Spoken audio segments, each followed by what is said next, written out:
नमस्कार, बहुत बहुत स्वागत है आप सभी का एक बार फिर से जिज्ञासा में। और आज हम एनायोस ब्रिज कोर्स की इंग्लिश पेडागोजी में चौथे चैप्टर में तीसरे टॉपिक के साथ उपस्थित हैं। आज का हमारा टॉपिक है why word recognition matters in early literacy, यानी प्रारंभिक शिक्षा में वर्ड रिकॉग्निशन का महत्व क्या है, वह मायने क्यों रखता है। इस बात पे हम आज चर्चा करने वाले हैं।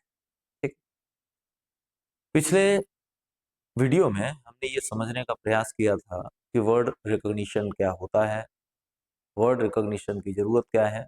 आज हम ये जानने की कोशिश करेंगे कि आखिर प्रारंभिक शिक्षा में वर्ड रिकॉग्निशन इतना आवश्यक क्यों है। ग्रेड 1 से लेकर के ग्रेड 5 तक वर्ड रिकॉग्निशन हो जाना बहुत आवश्यक है, क्योंकि वहां तक जाते जाते हमें जो अल्टीमेट स्किल्स हैं किसी लैंग्वेज में, रीडिंग और राइटिंग, उसको भी अपने बच्चों में डेवलप करना होता है। तो आइए हम शुरू करें बिना किसी देरी के। उससे पहले एक बार वीडियो को जरा शेयर कर दीजिए, लाइक भी कर दिया करिए, ताकि हमारा भी मन बना रहे। तो ये बड़ा जरूरी चीजें हैं, ये भी करते रहिए साथ साथ में। देखिए,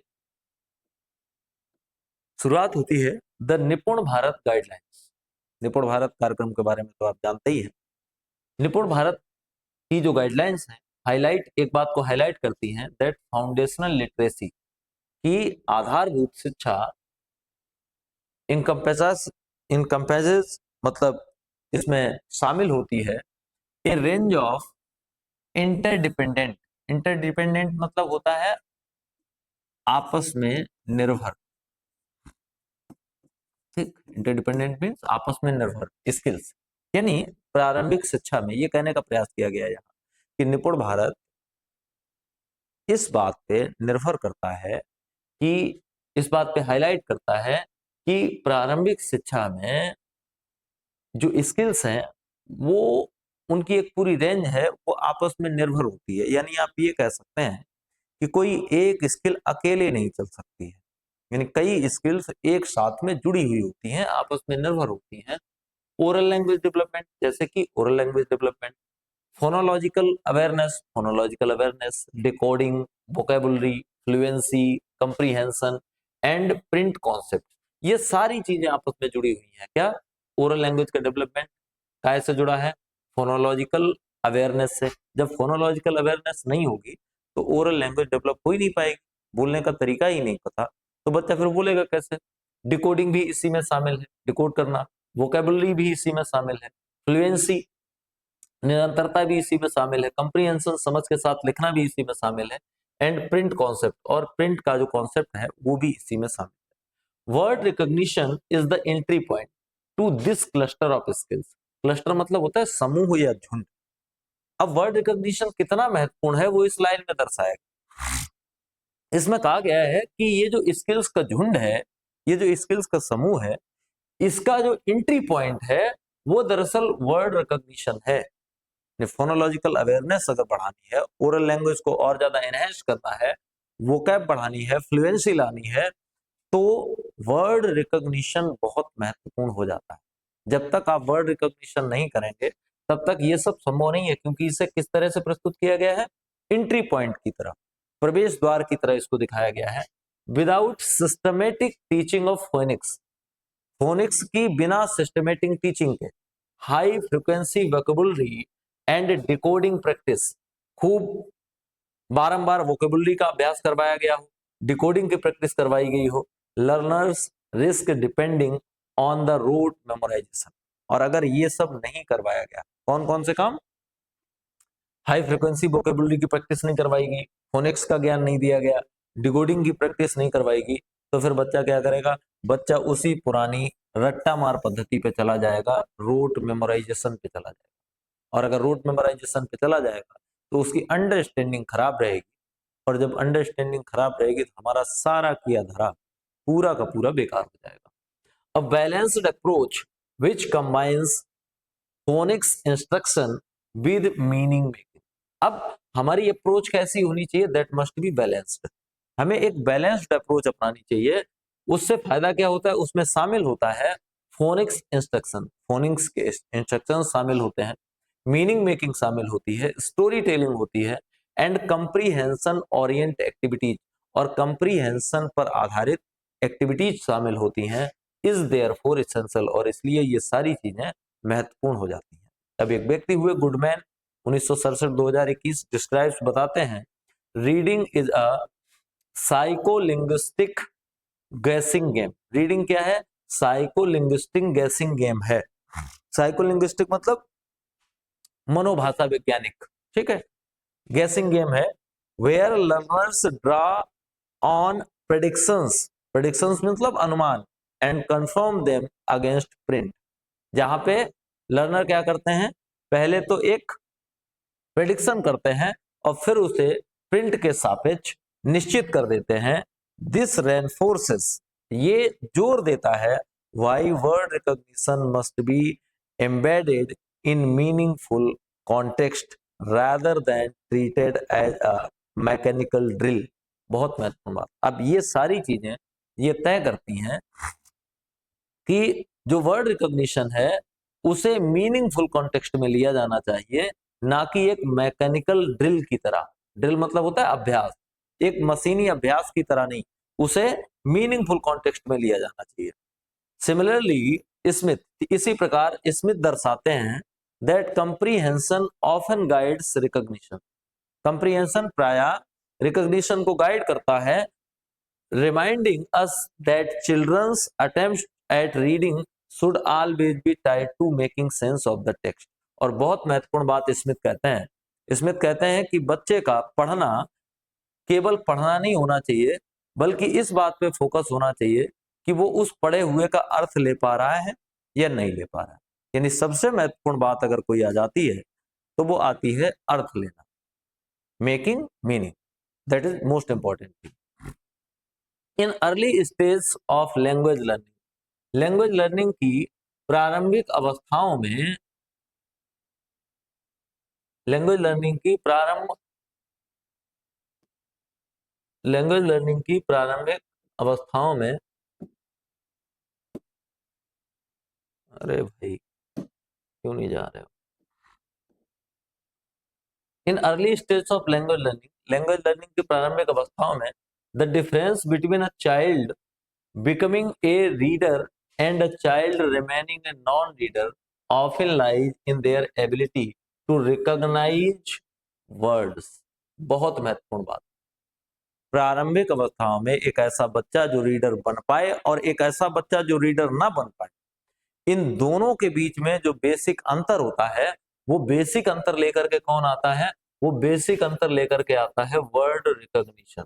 एक ऐसा बच्चा जो वर्ड रिकॉग्निशन को प्रॉपरली समझ लेता है वो एक रीडर बन जाता है, और ऐसा बच्चा जो वर्ड रिकॉग्निशन को नहीं समझ पाता वो रीडर नहीं बन पाता है, नॉन रीडर रह जाता है।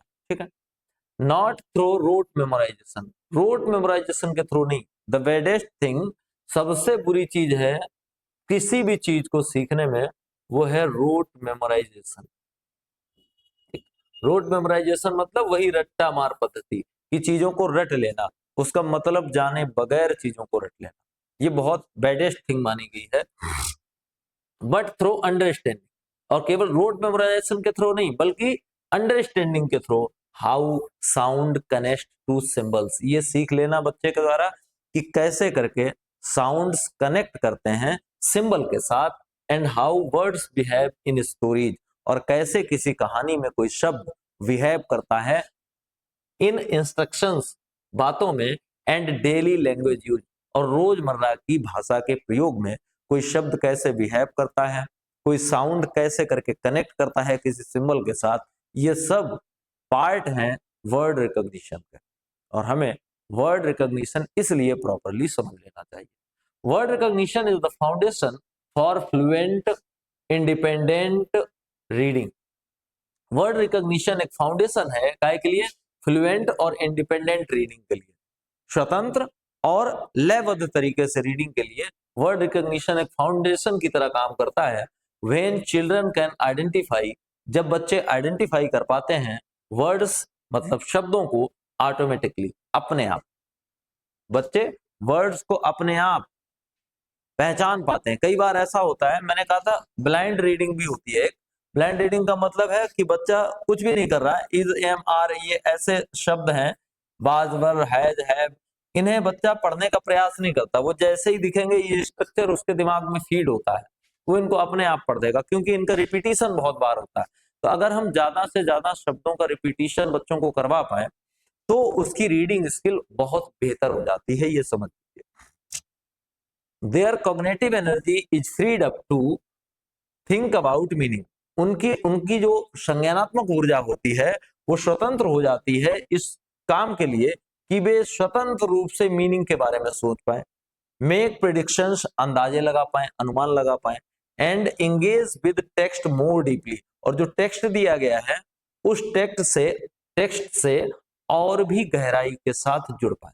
ठीक है, ये बड़ी महत्वपूर्ण चीज हो जाती है। तो एक फाउंडेशन है वर्ड रिकॉग्निशन। हम वही तो बात कर रहे हैं कि दरअसल वर्ड रिकॉग्निशन इतना इंपॉर्टेंट क्यों है, ये क्यों मैटर करता है, ये क्यों आवश्यक है, तो इस बात को समझते हुए चलते हैं।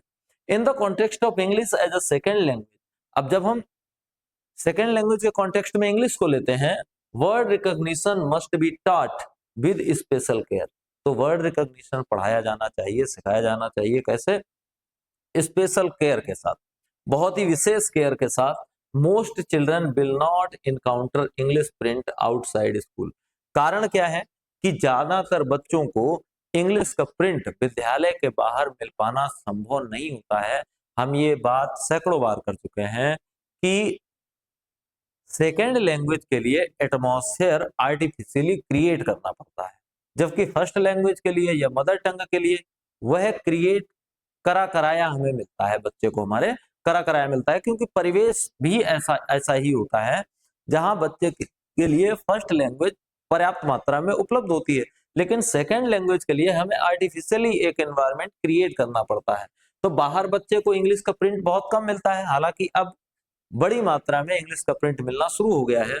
दे में here it spoken on television, अब वो इसे टेलीविजन पे बोलते हुए सुन सकते हैं, इन अनाउंसमेंट्स में सुन सकते हैं, but they need structured classroom experiences, लेकिन उन्हें एक स्ट्रक्चर्ड क्लासरूम एक्सपीरियंस की जरूरत होती है to connect spoken English to written English, जैसे इंग्लिश लिखी जाती है वैसे इंग्लिश के लिए उन्हें क्लासरूम इंस्ट्रक्शंस की जरूरत पड़ती है। जनरली एक एग्जांपल से समझ लो, टीवी पे अंग्रेजी बोलते हुए किसी को दिखाया जाता है, अब वो व्यक्ति इंग्लैंड का है, अमेरिका का है, उसका जो टंग ट्विस्ट है वो हमारे टंग ट्विस्ट की अपेक्षा बिल्कुल अलग है। अब वो अंग्रेजी बोल तो रहा है लेकिन बच्चे को ये लग रहा है कि ऐसी अंग्रेजी तो किताबों में होती नहीं है, ये तो बिल्कुल अलग तरह की अंग्रेजी है, तो वो उसको कनेक्ट नहीं कर पाएगा। इसलिए उसके लिए अंग्रेजी को सिखाने के लिए हमें एक आर्टिफिशियल एटमॉस्फेयर क्रिएट करना पड़ेगा विद्यालयों में। व्हाट इज वर्ड रिकॉग्निशन, अब अगला सवाल ये आ गया कि दरअसल वर्ड रिकॉग्निशन है क्या। ठीक, व्हाट इज वर्ड रिकॉग्निशन, कि वर्ड रिकॉग्निशन दरअसल क्या है। देखिए, वर्ड रिकॉग्निशन दरअसल है क्या। Word recognition include several inter related सब स्किल्स, वर्ड रिकॉग्निशन में कई आपस में जुड़ी हुई सब स्किल्स भी होती हैं, उप कौशल भी होते हैं, यानी ये तो अपने आप में एक कौशल है, स्किल है, लेकिन इस स्किल के अंदर बहुत सारी सब स्किल्स भी होती हैं, और वो सब स्किल्स ऐसा नहीं है कि बिल्कुल अलग अलग, वो सब स्किल्स एक दूसरे से जुड़ी हुई होती हैं, इंटरट्विन्ड होती हैं, इंटर रिलेटेड होती हैं। पहली तो है फोनेमिक अवेयरनेस, पहली चीज क्या है? Phonemic awareness, hearing and isolating sounds in words oral, पहला काम।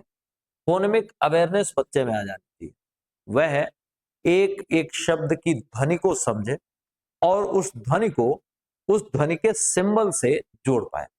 बी बा बोला जाए तो वो जो वी वर्ड लिखा जाता है उसके साथ उसको रिलेट कर पाए, एक ये खासियत होगी पहली। ठीक है, दूसरे में दिया गया लेटर रिकॉग्निशन, जो वर्ड्स जो लेटर्स हैं उनको वो पहचान पाए। मेनली बहुत बार गलतियां होती हैं, देखिए इनके बीच में, अगर इनको वो प्रॉपरली पहचान नहीं पाएगा तो रीडिंग के टाइम गलती करेगा, या फिर साउंड्स के साथ उनको कनेक्ट नहीं कर पाएगा, गलत साउंड्स के साथ गलत लेटर कनेक्ट कर जाएगा, ये भी समस्या है। तो वो identifying letters and their sets, letter को सीख जाए लेटर की शेप को सीख जाए, साउंड को सीख जाए, साउंड को बोलने का तरीका सीख जाए। साउंड सिंबल मैपिंग, अब साउंड और सिंबल की मैपिंग, किसी एक साउंड को किसी एक लेटर के साथ जोड़ना सीखे। मैचिंग साउंड्स टू लेटर्स और लेटर कॉम्बिनेशन, या साउंड्स जो है उन्हें लेटर के साथ या लेटर्स के कॉम्बिनेशन के साथ वो जोड़ना सीख जाए, ये महत्वपूर्ण बात हो जाती है। और फिर आता है डिकोडिंग। डिकोडिंग मतलब होता है blending sounds to form a word, किसी वर्ड को बनाने के लिए साउंड्स को कलेक्ट करना। जैसे कि यहाँ एग्जांपल दिया गया है कैट, तो सी ए और टी, इन सबको कलेक्ट करके एक वर्ड क्रिएट किया गया कैट, तो ये वो सीख जाए। साइट वर्ड रिकॉग्निशन, और बहुत महत्वपूर्ण बात ये अभी मैंने बताई थी, साइट वर्ड रिकॉग्निशन का मतलब होता है ऐसे शब्द जिनको बच्चा देखे और उसको पढ़ने की भी जरूरत ना पड़े और वो बोल दे। जैसे recognising common words instantly without decoding, कुछ कॉमन वर्ड्स होंगे जिन्हें वो बिना डिकोड किए हुए, बिना पढ़े हुए भी बोल सके, ऐसे की हमें थोड़ी आवश्यकता पड़ती है। उनमें क्या आएगा, द, इज, बाज, एम, आर, इनका उपयोग वो बहुत ज्यादा करता है। और जब बहुत ज्यादा करेगा तो सीधी सी बात है कि इनको उसे पढ़ने की आवश्यकता नहीं पड़ेगी। These sub skills work together, ये सारी सब स्किल्स जो यहाँ दी गई हैं ये साथ साथ काम करती हैं। Allow a children to read, बच्चे को अलाउ करती हैं पढ़ने के लिए both familiar and unfamiliar words independently, ऐसे शब्द जिनसे वो पूर्व में परिचित है उन्हें पढ़ने के लिए, और जिनसे वो पूर्व में परिचित नहीं है उन्हें भी पढ़ने के लिए उसे स्वतंत्रता पूर्वक समय देती हैं, स्वतंत्रता पूर्वक टाइम देती हैं। ठीक है, तो इतनी चीजें कुल मिलाकर के आज हमने देखी। एक बार फिर देख लो, ये आपका एक अच्छा प्रश्न बन सकता है। व्हाट आर द, प्रश्न ऐसे बन सकता है, what are the sub skills which are interrelated to word recognition। ठीक, ये आपका एक अच्छा प्रश्न पूछा जा सकता है, बन सकता है कि वो सब स्किल्स कौन कौन सी हैं जो वर्ड रिकॉग्निशन के अंतर्गत आती हैं और आपस में जुड़ी हुई होती हैं। तो पहली है फोनेमिक अवेयरनेस, ठीक, दूसरी है लेटर रिकॉग्निशन, तीसरी है साउंड सिंबल मैपिंग, चौथी है डिकोडिंग और पांचवी है साइट वर्ड रिकॉग्निशन। ये 5 सब स्किल्स हैं। इन 5 सब स्किल्स के थ्रू ही वर्ड रीडिंग को समझा जा सकता है। ये पांचों सब स्किल्स हमें अपने बच्चे में डेवलप करनी होती हैं, तब जाकर के उसकी वर्ड रिकॉग्निशन क्लियर हो पाता है। और जब वर्ड रिकॉग्निशन क्लियर हो पाता है तो हमें एक आधार मिल पाता है अपने बच्चे के लिए कि अब उसे अगली जो स्किल्स हैं, रीडिंग और राइटिंग है, वहां तक प्रॉपरली ले जाया जा सके। तो आज के वीडियो में हम इतना ही रखेंगे, कल फिर मिलेंगे, आगे की बात करेंगे। आगे एक प्रश्न दिया गया है, why word recognition is crucial specially in second language context, दूसरी लैंग्वेज के कॉन्टेक्स्ट में वर्ड रिकॉग्निशन इतना महत्वपूर्ण क्यों हो जाता है, इस पे हम कल पर चर्चा करेंगे। ठीक है, तो तब तक जुड़े रहिए जिज्ञासा के साथ और वीडियोज को शेयर वेयर कर दिया करिए, ताकि हमें भी कुछ एनर्जी बनी रहे, हमें भी मोटिवेशन मिलता रहे। जब मोटिवेशन नहीं होता है तो फिर कभी कभी ये भी लगता है कि क्या फायदा इतनी मेहनत करके, जब सब ऐसे ही चल रहा है तो कोई मतलब ही नहीं। तो शेयर वेयर कर दिया करिए ताकि हमें भी मोटिवेशन मिलता रहे। व्यूज व्यूज अगर ठीक आते रहेंगे तो चीज़ें कैरी फॉरवर्ड करने में, आगे तक ले जाने में थोड़ी हमें आसानी रहेगी। नहीं तो फिर जब मोटिवेशन खत्म होता है तो फिर इच्छा नहीं होती है कि आपके लिए वीडियो बनाया जाए या कुछ किया जाए। तो इतना काम तो आप अपना स्वतः समझदार हैं, इतना तो कर ही सकते हैं। तो जुड़े रहिए, देखते रहिए जिज्ञासा। मिलेंगे कल फिर एक और नए वीडियो में, तब तक के लिए नमस्कार।